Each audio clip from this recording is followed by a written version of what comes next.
Dengan syarat mengalah di banyak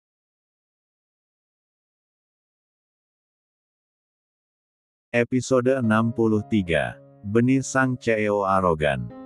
Teman-teman, semoga kita tetap sehat walafiat ya. Rahes membulatkan matanya menatap tajam saudaranya itu. Berani kau menyentuhnya, kau berhadapan denganku. Desis Rahes dengan geram. Rainer tersenyum menyeringai, ia juga menatap Rahes tak kalah tajam. Ia maju selangkah, kemudian tangannya terangkat mencengkeram kuat pundak Rahes. Jangan pernah bermain-main denganku Rahes, ku tahu bukan bagaimana sifatku. Ucap Rainer dingin, setelah itu berjalan menuruni anak tangga menghampiri Agatha yang masih duduk berjongkok seraya memeluk erat Arsene. Kemudian ia menarik sedikit celananya ke atas dan ikut berlutut di hadapan istrinya. Rainer mengusap pelan lengan Agatha. Ayo berdiri, ujar Rainer. Lepas mas, jangan menyentuhku. Baru sehari kita menikah kamu sudah menyakitiku, sekarang lepaskan aku mas dan mari bercerai. Ucap Agatha menangis terisak-isak sembari menatap suaminya itu dengan sendu. Tangan Rainer terkepal erat, ia mengeraskan rahangnya mencoba bersabar dan mengendalikan diri agar tak terpancing emosi. Maafkan aku. Jangan lagi mengatakan perpisahan, mas gak suka Rainer mengucapkannya dengan nada yang lembut dan tak lagi dingin, ia berusaha melunakkan hati istrinya yang mungkin saat ini masih diliputi rasa amarah dan benci. Agatha menggeleng-gelengkan kepalanya. Aku mohon lepaskan aku mas. Pinta Agatha. Rainer memejamkan matanya erat-erat, sekali lagi ia harus menekan amarahnya agar tak lepas kendali dan menyakiti istrinya lagi. Kemudian ia kembali membuka matanya menatap dalam wajah cantik istrinya yang tertunduk. Langsung mengangkat tangannya mencubit dagu Agatha, memberikan tekanan di sana. Membuat mata jernih Agatha yang berair kini beradu tatap dengan mata tajamnya. Listen to me honey, I will never let you go and will never let you leave my side. Ucap Rainer dengan lembut tapi penuh penekanan. Agatha semakin menangis tergugu mendengar ucapan Rainer, jujur saja keinginannya berpisah bukan dari dasar lubuk hatinya. Ia juga tak ingin berpisah dari lelaki itu tapi dia juga tak ingin ikut masuk ke dalam dunia gelapnya, itu sangat beresiko untuk dia sendiri dan juga putranya. Mas tahu ketakutanmu sayang, tapi semua ini resiko yang harus kamu ataupun Arsene hadapi jika hidup bersama dengan mas. Tapi mas janji akan selalu melindungi dan menjagamu, mas tidak akan biarkan orang lain ataupun musuh-musuh mas menyakitimu, Tukas Rainer. Sangat amat mengerti tentang ketakutan yang istrinya itu rasakan. Memang sudah menjadi resikonya memiliki suami yang berprofesi berbahaya seperti ini. Tapi Rainer juga tak akan membiarkan orang-orang yang disayang terluka, ia bahkan berani bertaruh nyawa demi melindungi sang istri ataupun putranya. Rahes yang sedari tadi mengamati keduanya pun merasa geram. Ia segera melangkahkan kakinya menghampiri keduanya. Kali ini dia akan mengalah, bukan karena takut ataupun tak berani dengan Rainer. Tapi saudaranya itu mengancam dan menjadikan wanita yang akhir-akhir ini mengusik batinnya itu yang akan menjadi taruhannya. Sialnya. Rahes tak bisa tinggal diam, ia seolah tak rela jika ada yang menyakiti dokter kesayangannya itu. Ia segera menuruni anak tangga terakhir lalu berdiri di belakang Rainer. Berikan Arsene padaku, kalian selesaikan masalah ini dahulu. Ucap Rahes dengan tegas. Agatha mendongak menatap Rahes dengan tatapan mengiba. Rahes langsung memalingkan wajahnya, sejujurnya ia juga tak tega. Tapi sudahlah, sekarang ia harus menjadi penengah di antara keduanya. Berikan Arsene padaku, biar aku yang mengurusnya, tukas Rahes sekali lagi. Rainer segera meraih Arsene dari gendongan Agatha. Kita selesaikan masalah ini dulu, percayakan Arsene pada Rahes, ucap Rainer lembut. Agatha dilema, tapi ia kembali menatap Rahes dan lelaki itu menganggukkan kepalanya seolah mengatakan jika semuanya akan baik-baik saja. Ia lantas menyerahkan arsen pada sang suami. Setelah itu Rainer segera berdiri dan memberikan arsen pada saudaranya. "Jaga putraku sebentar," ujar Rainer pada Rahes. Sahut Rahes berdehem. Setelah itu ia melangkahkan kakinya pergi menjauh dari sepasang suami istri tersebut. Setelah Rahes pergi, Rainer kembali berlutut dan segera menggendong Agatha ala bridal style lalu membawanya ke kamar. Dengan hati-hati Rainer mendudukkan Agatha di pinggiran ranjang, kemudian ia duduk berlutut di hadapan wanita itu, tangannya besarnya meraih tangan kecil Agatha dan menggenggamnya erat sesekali ia juga mengecupnya. "Sayang," panggil Rainer dengan lembut. "Forgive me, maaf tadi Mas kelepasan." "Apa ini sakit?" ujarnya seraya mengusap pipi Agatha yang ia tampar tadi. Sedang Agatha masih diam tak bergeming, tapi air matanya tak berhenti mengalir dari pelupuk matanya. "Please, Mas mohon sama kamu, jangan lagi katakan perpisahan itu. Mas gak suka. Mas sayang dan cinta sama kamu, Mas bisa gila jika berpisah dari kamu. Tolong tetap di sini, di sisi Mas dan temani Mas." Rainer menjeda ucapannya, ia ingin melihat reaksi dari istrinya. "Tapi aku gak mau punya suami mafia Mas," ucap Agatha menangis sesegukan. Rainer dengan sabar mendengar dan tak menyela ucapan sang istri. Ia ingin istrinya itu mengungkapkan segala kecemasan dan kegelisahan yang melingkupi hatinya. Semua kelompok mafia hanya akan saling membunuh dan menyakiti satu sama lain. Aku gak mau Mas. Aku ingin memiliki rumah tangga yang tentram dan aman. Jika profesi Mas seperti ini setiap hari hanya ada kekhawatiran dan rasa was-was, aku gak mau Mas. Agatha semakin menangis tergugu, air matanya terus mengalir membasahi pipi mulusnya. Tangan Rainer terangkat menghapus air mata itu dengan ibu jarinya. "Please don't cry, jangan nangis sayang. Mas gak bisa lihat kamu seperti ini." Lirih Rainer, matanya juga ikut berkaca-kaca tak kuasa melihat wanita yang ia cintai mengeluarkan air mata karena ulahnya. "Mas. Ya sayang. Bisakah aku meminta sesuatu darimu? Katakan, semua akan Mas turuti. Katakan apa maumu sayang." Agatha menarik nafas dalam-dalam lalu menghembuskannya pelan. "Keluarlah dari dunia mafia, demi aku dan demi Arsen." Episode 64. "Hei, mau kemana kau?" teriak Rahes saat melihat asisten Jerry berjalan menaiki anak tangga. Jerry berbalik badan menatap Rahes yang tengah duduk di sofa ruang tamu seraya menggendong Arsen. "Tuan Rahes," sapa Jerry seraya menundukkan kepalanya sopan. "Mau kemana kau?" tanya Rahes sekali lagi. "Saya ingin memberikan ini pada Tuan Rainer, Tuan," jawab Jerry sambil menunjukkan sebuah paperback yang ada di tangan kirinya. "Apa itu isinya?" ujar Rahes penasaran. "Belati pesanan Tuan Rainer, Tuan," balas Jerry. Kening Rahes mengkerut, bukankah Kak Rainer sudah memiliki banyak belati? Untuk apa dia memesan belati lagi? "Ini bukan untuk Tuan Rainer, tapi untuk Nyonya Agatha Tuan," ucap Jerry. "Untuk Agatha?" cicitnya. "Benar Tuan. Taruh belati itu kemari, dan simpan di atas meja nanti aku yang akan memberikannya. Kak Rainer sedang bertengkar dengan istrinya, lebih baik kau buatkan aku kopi." titah Rahes. Jerry membulatkan matanya mendengar perintah dari adik tuannya itu. Kemudian ia melirik asisten Han yang berdiri di belakang Rahes. Laki-laki itu seolah tersenyum mengejeknya. "Kenapa hanya diam saja? Buatkan aku kopi," perintah Rahes lagi. "Maaf Tuan, di sini ada banyak maid yang bisa Anda perintah. Pekerjaan saya banyak, saya pamit permisi," ucap Jerry. Kemudian ia berbalik badan dan melenggang pergi.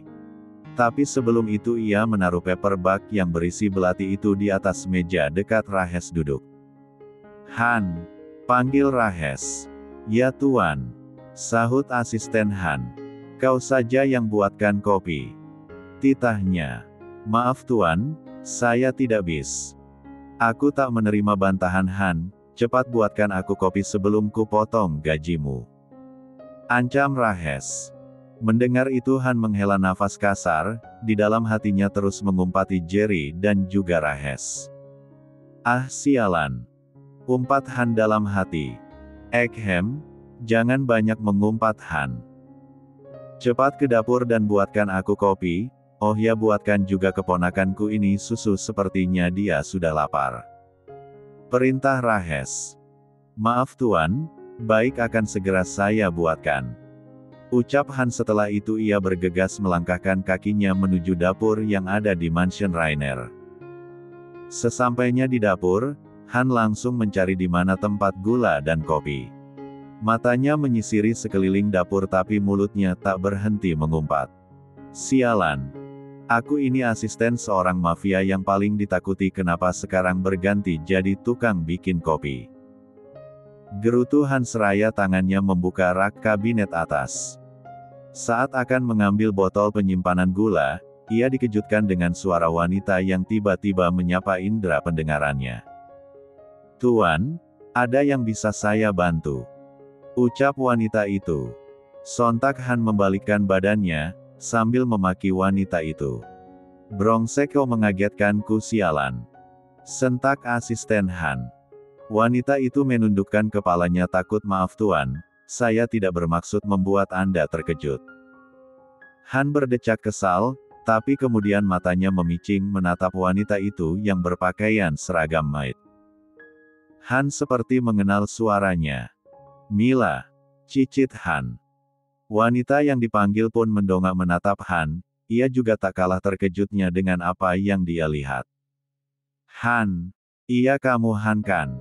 ucapnya seraya menunjuk Han dengan jari telunjuknya. Han tersenyum menyeringai. "Hai baby, kita bertemu lagi." Mila menelan ludahnya susah payah, lelaki yang 7 tahun lalu menjalin kasih dengannya kini berdiri tepat di hadapannya. "Ha Han," lirih Mila terbata-bata. "Yes baby, I'm Han," sahut Han. Ia melangkahkan kakinya lebih dekat ke arah Mila. Setelah itu ia menarik pinggang wanita itu agar menempel di tubuhnya. Jujur, Mila seperti merasakan dejavu.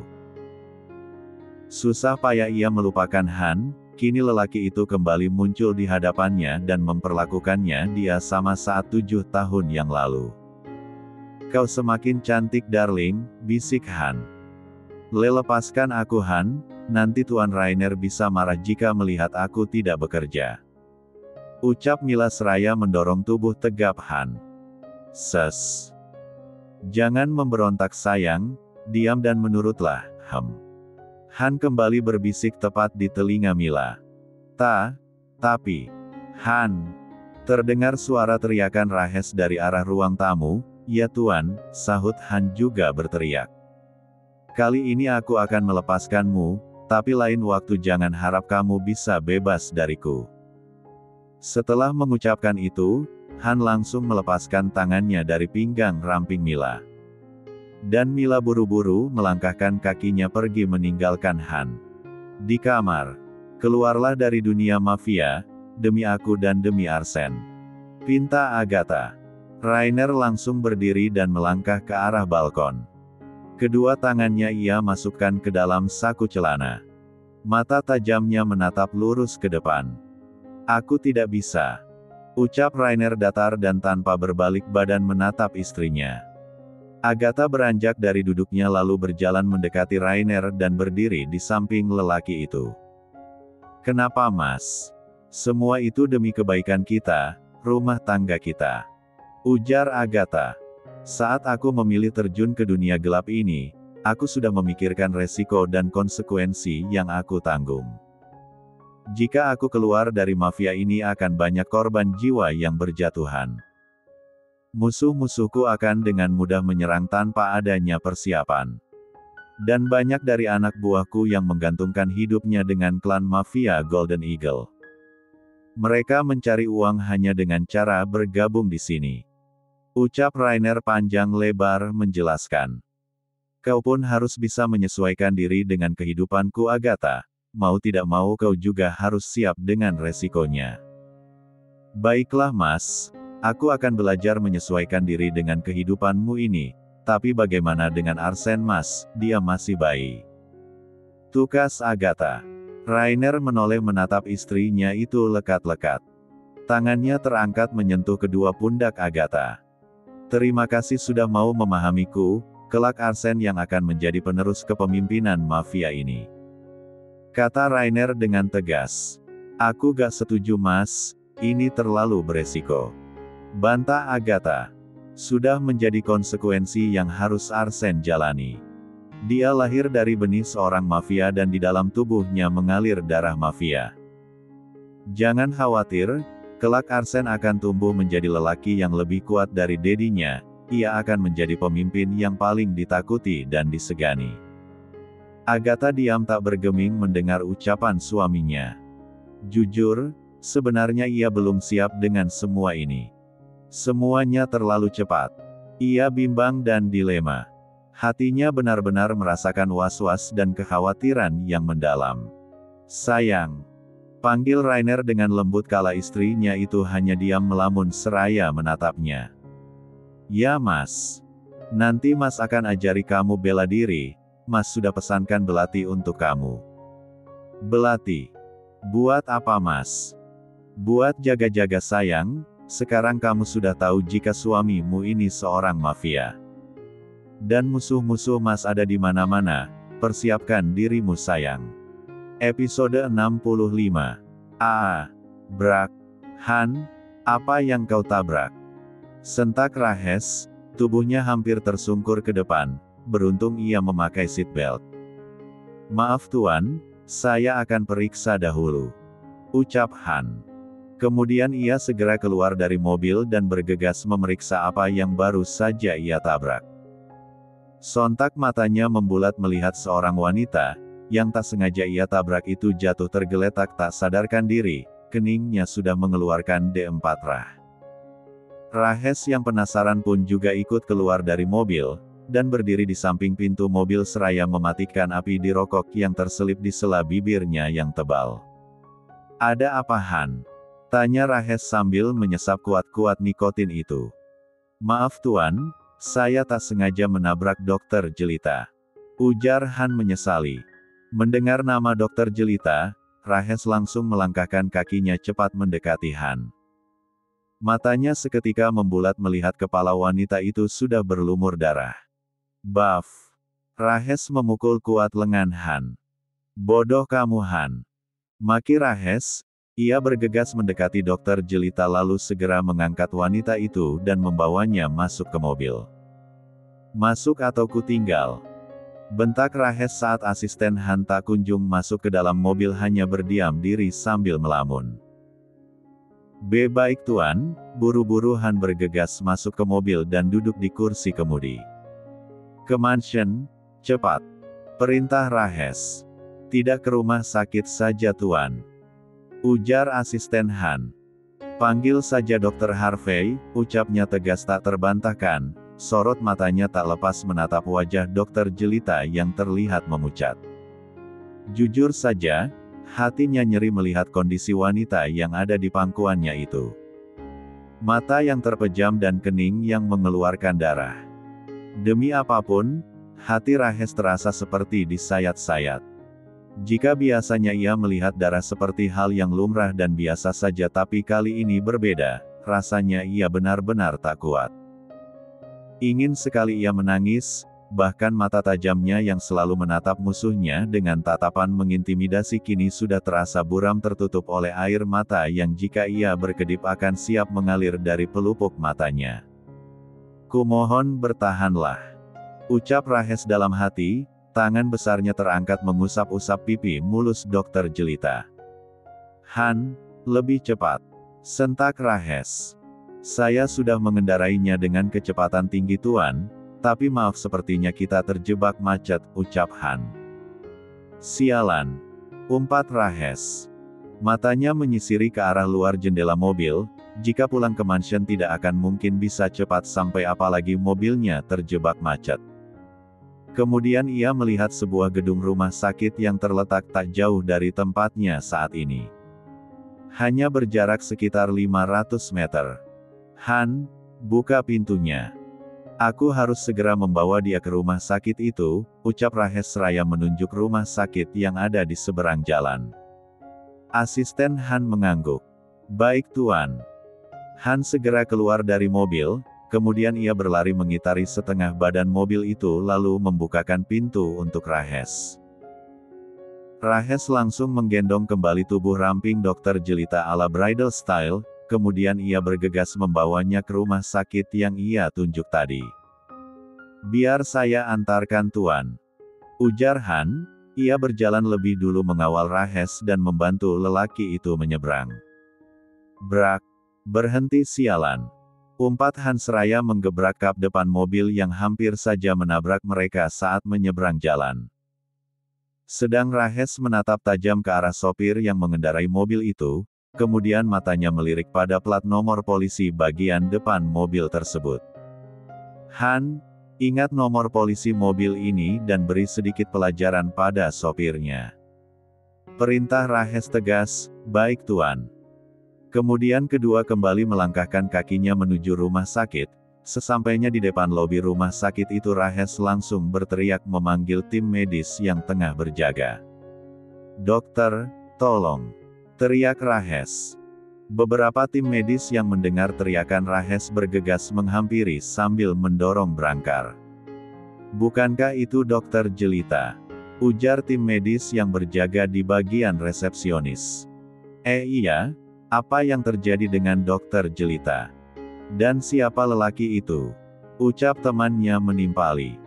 Sesampainya tim medis yang mendorong brankas tadi berhenti tepat di hadapan Rahes, ia segera meminta lelaki itu untuk membaringkan dokter jelita ke atas brangkar. Tuan, silahkan baringkan pasien di sini. Ucap salah satu tim medis. Rahes segera membaringkan dokter jelita ke atas brangkar. Kemudian tim medis bergegas mendorong brangkar itu menuju ruang instalasi gawat darurat. Tuan, apa Anda teman dokter jelita? Tanya dokter jaga ruang IGD. Saya calon suaminya. Jawab Rahes dengan lugas. Baik, mohon segera mengurus administrasinya selagi kami memeriksanya. Ucap dokter tersebut. Rahes menyahutnya dengan deheman seraya menganggukkan kepalanya. Dokter tadi langsung masuk ke ruang IGD dengan wajah yang penuh kebingungan. Bukankah dokter jelita itu tunangannya Pak Santio? Terus kenapa lelaki tadi mengaku calon suaminya dokter jelita? Gumam dokter itu seraya berjalan mendekati kawan-kawan yang tengah menangani dokter jelita. Dok, panggil sang asisten perawat. Ya, apa ada masalah serius yang dialami dokter jelita? Tanyanya. Asisten perawat itu menggeleng pelan, tidak ada yang perlu dikhawatirkan dok, dokter jelita hanya mengalami luka ringan. Jika hanya mengalami luka ringan kenapa belum sadar juga? Tanya dokter lagi seraya memasang stetoskop di telinga kemudian ia memeriksa ulang kondisi dokter jelita.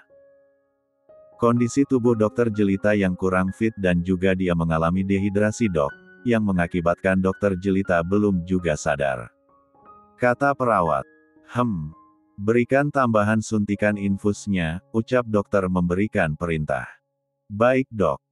Di depan ruang instalasi gawat darurat Rahes terus berjalan mondar-mandir gelisah menanti kabar dari dokter yang menangani wanitanya. Tuan. Panggil asisten Han seraya menenteng sebuah paper bag di tangan kanannya. Kau sudah menghubungi Harvey. Ujar Rahes. Asisten Han mengangguk, sudah tuan, dia juga tengah berjaga. Mungkin sebentar lagi akan kemari setelah selesai dengan tindakan operasinya. Sahut Rahes berdeham. Tuan lebih baik Anda mengganti dulu pakaian Anda, saya sudah membawakannya yang baru. Ucap Hansraya menyerahkan paperback itu pada Rahes. Rahes mengerutkan dahinya sambil menerima paperback itu. Dari mana kau mendapatkannya? Maaf Tuan, sebenarnya tadi mobil yang kita pakai adalah mobil Tuan Rainer. Saya salah mengira itu mobil Anda karena merek, warna dan bentuknya sama, lirih Hansraya tersenyum meringis. Cek. Kau ini sudah berapa lama bekerja denganku, kenapa tak hafal dengan koleksi mobil-mobilku? Ujar Rahes berdecak kesal. Sekali lagi maaf Tuan, saya sebenarnya juga sengaja menukar mobilnya karena mobil Anda kehabisan bahan bakar. Lirih asisten Han di akhir kalimatnya. Mendengar itu, Rahes membulatkan matanya, meskipun Han melirihkan ucapannya tapi ia tak tuli. Bagaimana bisa orang sekaya raya seperti Rahes, mobilnya sampai kehabisan bahan bakar?